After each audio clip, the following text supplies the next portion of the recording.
A few years ago, we went to the North Shore. We were actually spending the weekend at Virginia Beach.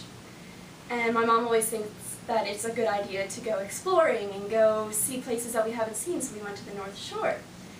And we spent the entire day searching for a beach that one of her coworkers had told her about and said it was a wonderful beach. And we spent the entire day, about 6 hours driving around, and then we'd spend an hour stopping at a store that we'd find. We couldn't find a beach at all, and we got very bored. And one of the jokes that we came up with, because we passed a lawyer's office and a graveyard, was, this is a family joke, I told it. There's a gravestone in the cemetery that says, "Here lies Billy Bob Joe, died of boredom," and then next to it, "Here lies Billy Bob Joe's lawyer." And it makes no sense, but it is one of our big family jokes. We always laugh about it no matter what. Thank you. Elisabeth, how do you overcome adversity? I am very open-minded. I was raised to be open-minded. So when I encounter a problem, a difficulty, I can get stressed out, but I take time to think about what's going on and think through it. And usually I'll step back and I'll go into my own private corner and I'll think about it. And then I have a very close friend of mine who I talk to about what's going on.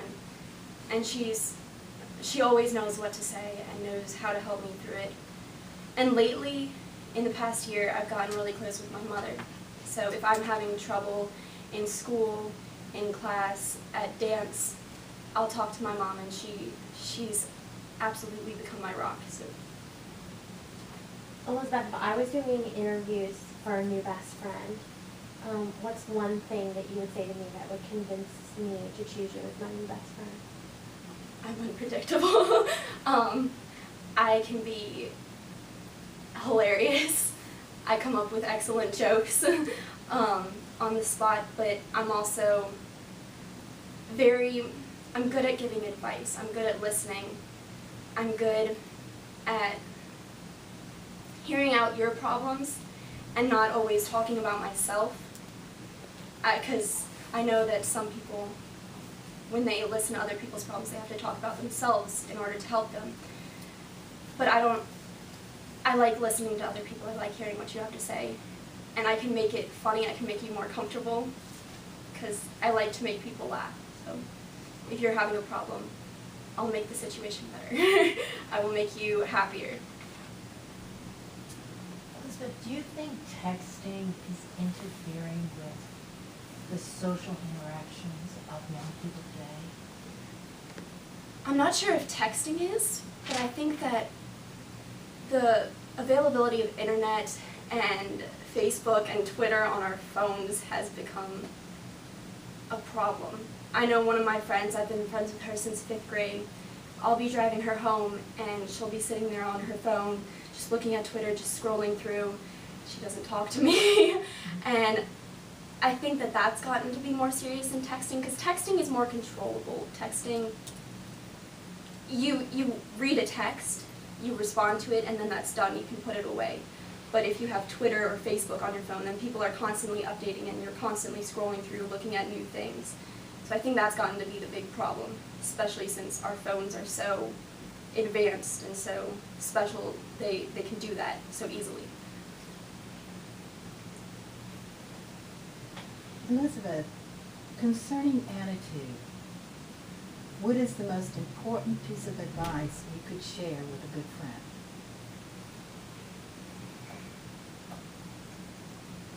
To be positive,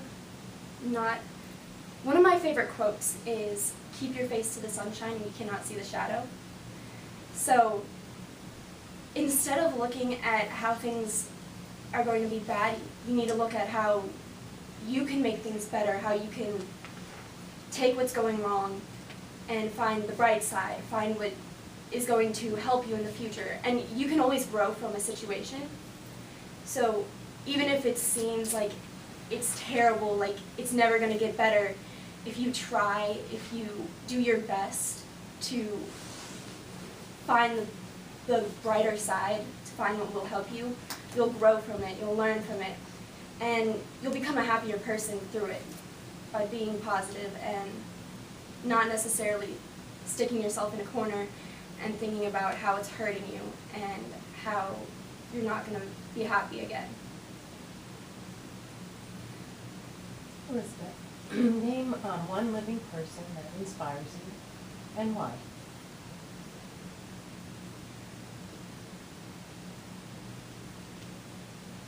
Jane Goodall has always been one of my favorite figures. When I was younger, I used to listen to her books on tape. Everywhere we went, I had the little cassette player, and I would be listening to them.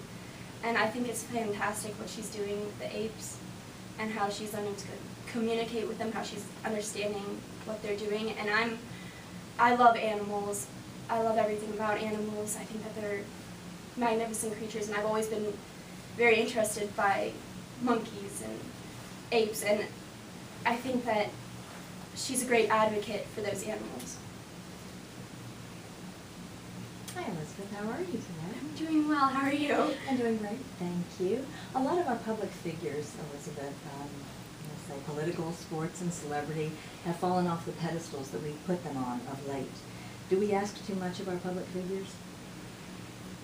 I think that we've decided to delve too far into the personal lives of some political figures.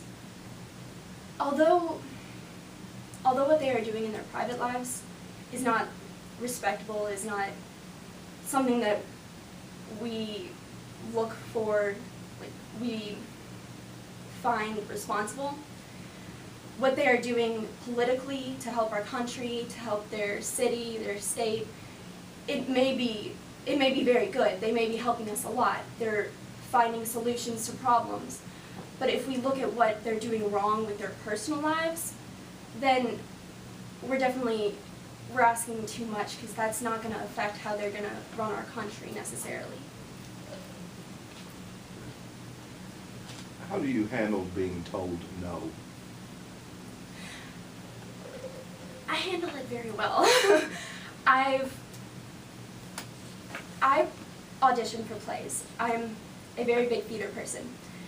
And throughout the years, I have been told no several times. I have not been given a part that I want, or I've just outright been rejected from a play. And I've learned to handle it well. I volunteer for the crew. I'll take whatever part I'm given and I'll roll with it. I'll do the best that I possibly can, and I support the person that got the part that I wanted. And I've learned that if I do that, it reflects better on myself and how I can handle situations, and people want to work with me more because I'm more willing to work even though I'm not given what I wanted. I'm not going to throw a fit if I don't get what I want. Thank you. Elizabeth, do you think that our government officials will ever be able to be completely bipartisan and agree on anything? Because as of late, it doesn't seem like they've been able to agree on much. I think that it's possible. Our country has become very divided, though. And I see it absolutely in the government officials, in my classroom. The parties are far too separate. They won't listen to each other. And it's something that we definitely need to overcome, and I think that it's absolutely possible. We've done it before. It's what the country was meant to be. When the Founding Fathers created the Constitution, they weren't exactly looking to have many parties. They were looking to have two. And they were hoping that in that they would be able to work together better. There wouldn't be so many separate ideas, and they would be able to take two different ideas and form them to one. And I think that's really what we need to go back to, because we've gone a long way past that. But I think it's possible. We just need to learn to be more open-minded. Okay, well, we've reached the end of the interview. Is there anything else you'd like to add that we didn't touch on? Well, I talked about my theater, but I'd also like to talk about my dance.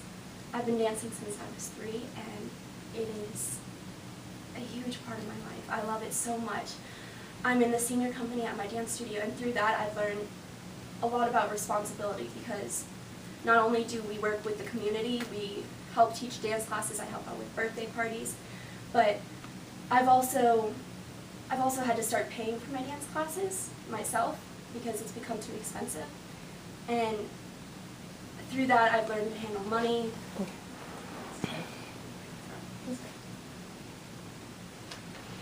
Okay.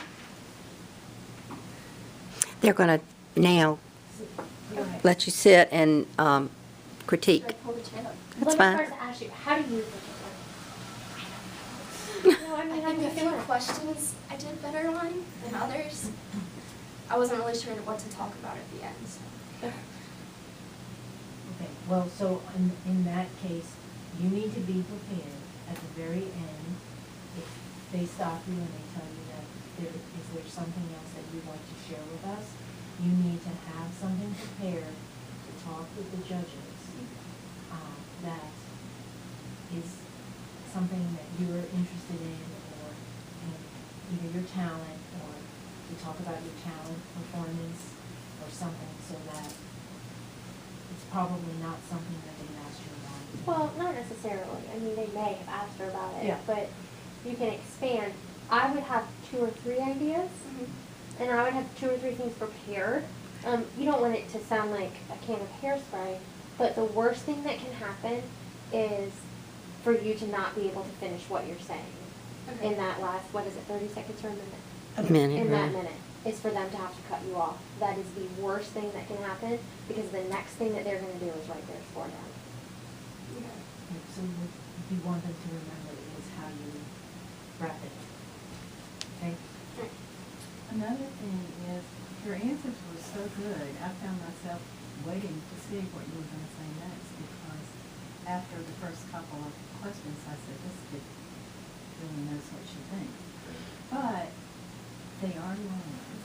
And because they're long, we should have gone around this room a couple of times and gotten to know you a whole lot better. So in some cases, you answered the question more than once. Okay. One question that I asked you, Not yet. You are only. you actually answered it about 3 times. So that, your answers are good, but you need to learn to be more concise, and you give the judges the opportunity to ask more questions and learn more about you. So the longer answer is not really working in your favor. Alright. We were only able to ask you 9 questions in a 10-minute interview. That's not good. And I think what's happening is, if you would take a minute before, not even a minute, if you would just take a couple of seconds to decide how you want to answer the question, where you are losing time is you started to answer every single question and then you changed. Did anyone else notice Kind that? of went off on a different tangent. Exactly. Yeah, I like the poise. You're obviously very poised. The presence is very nice. Sarah asked you one thing that you could offer her to make her choose you as her best friend, and you gave us about 10. Exactly. Okay, alright. So- Yeah. Name it, and this is my thing, and this is kind of the phrase that we use. Name your answer, explain your answer, and wrap it up. So take a second, like I said, to think, about that. I think you want to just, you're thinking about, did I just say the right thing? Oh my gosh, I don't know if I just said the right thing, so now I need to keep answering the question. I thought your answer that you gave Anita, when she asked you that question about attitude, I was like, what is she gonna say? And your answer, when you said, We About should the say quote. shadow. the quote, keep, sunshine, when you keep your face to the sunshine, you cannot see the shadow. That was a great answer. And that's when And you that, should Stop. and then you kept going, okay? But you started the answer with something else, and then you realized, oh my gosh, I know this great quote, and then you went into the quote. So you started to say something else. So that's. In fact, you gave 3 answers, and they were all good, but we could have had 3 more questions. And that is in your favor, because they'll see more about you. You probably don't know how good you look up there. Right. Yeah, that's Yeah. what You don't Gee say, whiz. Just you don't great. say, you're Yeah. very poised. Yes. I would look I at did that. see Yeah, the that. eye Yeah, roll your eye contact. contact. It's, Yeah. you're not looking at the, she's not looking at the ceiling, she's looking at The the floor. floor. And The I, answers are not written on I the floor. can't think of a sweetheart. person that we couldn't give that criticism to before Everybody, Elizabeth. yeah. And you did not do that, because I really watched for that, and you were good at looking. I did sense that you were tense. And that's why I said, you don't know how good you look, because if you did, you would not feel the least bit of nervousness or tension or uneasiness about this interview, because you make such a wonderful presentation. And what we want you to do is to be comfortable, because I think that will show Yeah. when you're talking to the judges. You're actually a very bright young lady. I like your comments around the Constitution and how it was too, and then I was enjoying that discussion. And so when you're being interviewed, you don't necessarily have to show us how smart you are. Okay. Just stay on the subject, because, I mean, obviously you're very bright, but just stay on subject and wrap it up.